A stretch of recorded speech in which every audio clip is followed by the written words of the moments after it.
بسم اللہ الرحمن الرحیم۔ السلام علیکم ورحمۃ اللہ وبرکاتہ۔ آج کی آیت سورۃ البقرہ، آیت نمبر 45۔ بسم اللہ۔ وَاسْتَعِینُوا بِالصَّبْرِ وَالصَّلَاةِ وَإِنَّهَا لَكَبِیرَةٌ إِلَّا عَلَى الْخَاشِعِینَ۔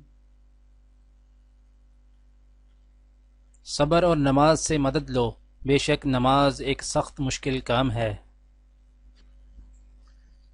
آج کی دعا۔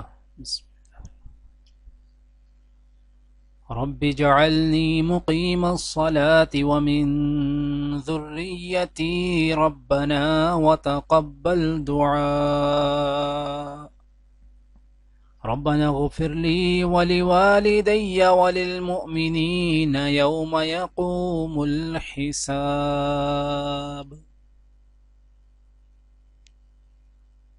اے میرے پروردگار، مجھے نماز قائم کرنے والا بنا اور میری اولاد سے بھی ایسے لوگ اٹھا جو یہ کام کریں۔ پروردگار میری دعا قبول کر۔ پروردگار مجھے اور میرے والدین کو اور سب ایمان لانے والوں کو اس دن معاف کر دیجیو جبکہ حساب قائم ہوگا، آمین۔ آج کی حدیث۔ حضرت کعب بن عجرہ رضی اللہ تعالی عنہ بیان کرتے ہیں کہ صلح حدیبیہ کے موقع پر ہم رسول اللہ صلی اللہ علیہ وآلہ وسلم کے ساتھ تھے اور احرام باندھے ہوئے تھے۔ ادھر مشرکین ہمیں بیت اللہ تک جانے نہیں دینا چاہتے تھے۔ انہوں نے بیان کیا کہ میرے سر پر بال بڑے بڑے تھے جن سے جوئیں میرے چہرے پر گرنے لگیں۔ نبی کریم صلی اللہ علیہ وآلہ وسلم نے مجھے دیکھ کر دریافت فرمایا کہ کیا یہ جوئیں تکلیف دے رہی ہیں؟ میں نے کہا جی ہاں۔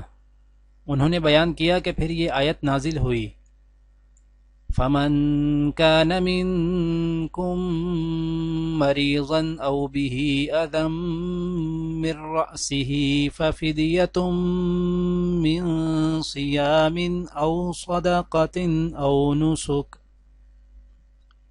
پس اگر تم میں سے کوئی مریض ہو یا اس کے سر میں کوئی تکلیف دینے والی چیز ہو تو اسے 3 دن کے روزے یا صدقہ یا قربانی کا فدیہ دینا چاہیے۔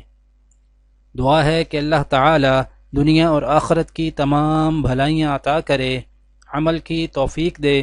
سبحان ربک رب العزت عما یصفون وسلام علی المرسلین والحمد للہ رب العالمین، آمین۔